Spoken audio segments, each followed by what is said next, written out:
do que é uma manifestação violenta e o que não é. O primeiro a defender esse tipo de black blocs, como foram conhecidos, é a própria extrema-esquerda, vem publicamente fazer a defesa deles. Só que eles são assim, senador Magno Malta. Dependendo de quem é o cadáver, eles se posicionam, se são a favor ou não são a favor de um movimento. E quando o cadáver é de alguém da oposição eleitoral deles, não tem problema, foi pela causa.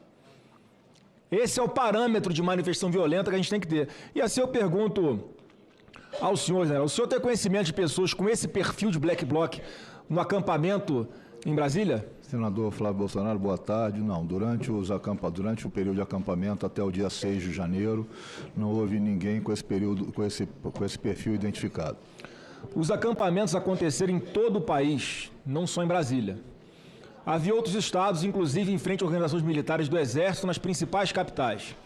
As Forças Armadas, à época, emitiram nota pela liberdade de manifestação, como tinha que ser, cumprindo a Constituição, inclusive em suas cláusulas pétreas, manifestações pacíficas. Salvo engano, general, o general Tomás Paiva era comandante de área em São Paulo. Ele se opôs às manifestações em São Paulo, o senhor sabe dizer, não? A diretriz emanada pelo Comando do Exército é que as manifestações só seriam retiradas com ordem judicial. Então, obviamente, ele não tomou medidas porque tinha um vazamento constitucional, porque nada até aquele momento indicava que haveria manifestação violenta. Só que hoje, o senhor está aqui na CPMI e o general Tomás Paiva é o comandante do Exército. Então, se a extrema-esquerda tenta imputar ao general Paiva alguma responsabilização pelo que aconteceu aqui, por algum tipo de omissão, como é que lá em São Paulo, alguém que estava numa posição equivalente à do general Dutra aqui em Brasília é promovido a comandante do Exército e está aqui a extrema-esquerda atacando o general Dutra? É uma incoerência sem tamanho. Após a posse do novo governo, dia 1º de janeiro, houve um esvaziamento do acampamento? Sim, senador. O acampamento no dia 6 estava com cerca de 200 pessoas, que eram pessoas em situação de vulnerabilidade. Perfil completamente diferente das manifestações da extrema-esquerda. O comando militar do Planalto identificou a chegada de manifestantes em mais de 300 ônibus no início de janeiro, entre os dias 4 e 5 de janeiro? Não, os ônibus chegaram no dia 7 de janeiro, senador. Qual a diferença no acampamento antes e depois do dia 6 de janeiro? Isso que eu estou tentando falar desde o início. O acampamento até o dia 6 ele estava praticamente desmontado com pessoas em situação de vulnerabilidade. As pessoas que chegaram no dia 7 nos ônibus é que participaram, essas pessoas. Tanto é que no acampamento, na noite do 8 para o 9 de manhã, foram detidas para averiguação. A maior parte das pessoas são de fora de Brasília. Presidente, está mais do que claro aqui na CPMI, ela se prestou a vários bons papéis, e um dos papéis foi esse. Está muito claro que as movimentações começaram a tomar um contorno mais perigoso do dia 6 para o dia 7 de janeiro.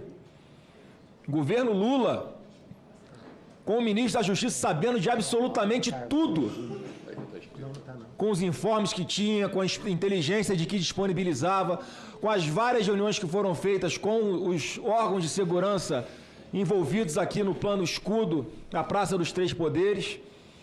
E é porque a gente não conseguiu ter acesso às câmeras da MJ, mas a informação que eu tenho é que o ministro da Justiça, no dia 8, chegou de bermuda, tênis e blusa, caminhando pelo meio dos manifestantes, como se não houvesse amanhã, como se não soubesse a gravidade do que ele já sabia que poderia acontecer há pelo menos 48 horas. Porque a diferença do Comando Militar do Planalto é que ele se preparou caso houvesse alguma coisa anormal na sua circunscrição. O MJ também. Só que não aconteceu no setor militar urbano, aconteceu na Praça dos Três Poderes. E hoje eu vi aqui a base do governo cobrando do general iniciativas que eu não vi a mesma base do governo cobrando do ministro Flávio Dino, que tinha responsabilidade nesse teatro de operações. Então, presidente, eu quero mais uma vez agradecer ao senhor pela oportunidade de nessa CPMI, a gente trazer à luz esses fatos todos, porque isso não apareceria se não fosse a CPMI. E está cada dia mais do que claro que a narrativa de tentar imputar Jair Bolsonaro alguma responsabilidade sobre isso não tem nenhum fundamento, não tem pé nem cabeça. Porque nós sempre soubemos que se houvesse atos violentos como aconteceram no dia 8 de janeiro, a culpa seria empurrada artificialmente e injustamente a Bolsonaro, só nos prejudicaria. Então como é que alguém que não está mais sentado na cadeira de presidente, já estava em outro país, outro governo aqui não tomou as responsabilidades que lhe cabiam,